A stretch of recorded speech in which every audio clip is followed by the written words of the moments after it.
قوم کسی قوم کے ساتھ رہتی ہے تو ایک بہت بڑا خطرہ ہوتا ہے.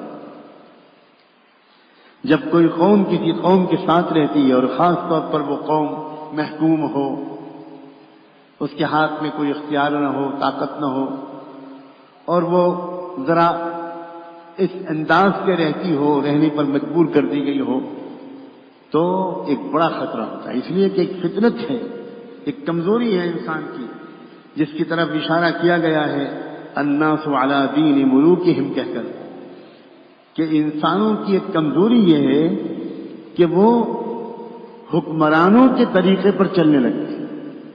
جو چیز چھائی ہوئی ہوتی ہے، جو تہذیب چھائی ہوئی ہوتی ہے، جو کلچر ہر طرف نظر آتا ہے، جو زبان ہر طرف بولی جا رہی ہوتی ہے، لوگ عام طور پر بس اس کی نقل کرنے لگتے ہیں. یہ ایک انسان کی کمزوری ہے.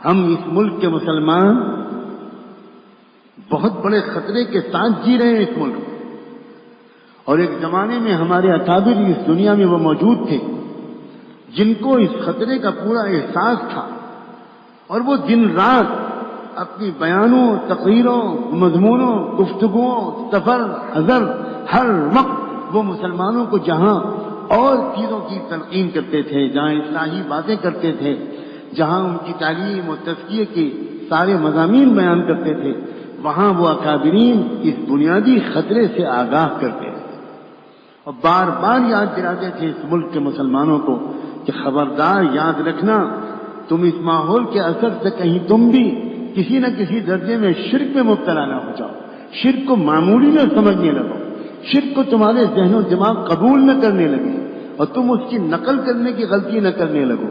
اس کو معمولی مت سمجھنا. ایک دور تھا کہ ہمارے ملک میں وہ اکابرین بڑی تعداد میں موجود تھے جو اس معاملے میں بڑی غیرت رکھتے تھے، بہت حساس تھے اور بہت باخبر رہتے تھے اور امت کو باخبر رکھنے کی کوشش کرتے تھے. کاش کہ علماء تو کم سے کم اس کو سمجھیں کہ اور اکابر کا میں نام لوں، وہ ان کا تو میں کیا نام لوں. حضرت مولانا الیاس رحمۃ اللہ علیہ نے جو دعوت و تبلیغ کی محنت شروع کی تھی، وہ دراصل ہندوستان کے مسلمانوں کے مرتد ہو جانے کے خطرے کو اب دیوار پر لکھا ہوا دیکھ کر شروع. یہی چیز تھی جن کو بے چین کیا تھا. لوگ عام طور پر نہیں سمجھتے کہ یہ کیا چیز تھی جس نے ان کو اس پر مجبور کیا تھا. انہوں نے محسوس کیا کہ ایک آبادی تو ہماری وہ ہے جو شہروں میں رہتی ہے، مسجدوں میں آتی ہے، علماء کے پاس بیٹھتی ہے، دینی کتابیں پڑھتی ہے، بڑے بڑے اکابر صلحاء علماء وہ ان کی تربیت کر رہے ہیں اور ان سے ان کو فیض پہنچ رہا ہے. اس لیے میں بھی اپنی ساری توانائی انہی لوگوں میں لگاؤں. اس کے بجائے انہوں نے اللہ کی توفیق سے یہ فیصلہ کیا کہ میں تو دیہاتوں میں اور گاؤں میں اور دور مراکز دینی سے دور بسنے والے ان بھائیوں اور بہنوں کے ایمان کو بچانے کی محنت کروں کہ جو بیچارے کلمہ بھی نہیں جانتے، سجدہ بھی نہیں کرنا جانتے، نماز بھی نہیں جانتے، قرآن بھی نہیں پڑھ سکتے، اور ان کے آبا و اجداد کسی زمانے میں غیر مسلم تھے. چاروں طرف گھرے ہوئے ہیں وہ ایسے لوگوں سے، اور ان کو مرتد بنانے کی بھرپور کوشش کی جا رہی ہے. ان کو گھر واپسی کے نام پر واپس لینے کی کوشش کی جا رہی ہے.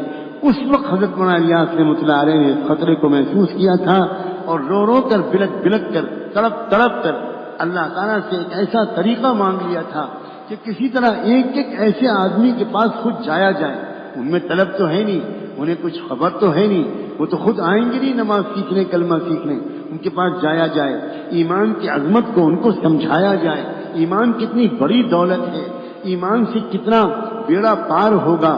ساری دنیا ایمان اگر کسی کا موجود ہے، ایمان کو کسی کا سلامت ہے، تو اللہ تعالیٰ اس کی مغفرت فرما دیں گے، اس کو جہنم سے بچا لیں گے، اس کو جنت عطا فرما دیں گے. ایمان کتنی قیمتی چیز ہے. ایمان سیکھو. پھر کلمہ سکھاتے تھے، نماز سکھاتے تھے. اصل میں ان کو جو توجہ اس طرف ہوئی تھی وہ انہی حالات کی وجہ سے ہوئی تھی جن حالات کو ان کے دور بھی نگاہوں نے دیکھ لیا تھا کہ اس ملک میں کروڑوں ایمان والوں سے ایمان کو چھیننے کی کوشش کی جا رہی ہے اور کی جائے گی.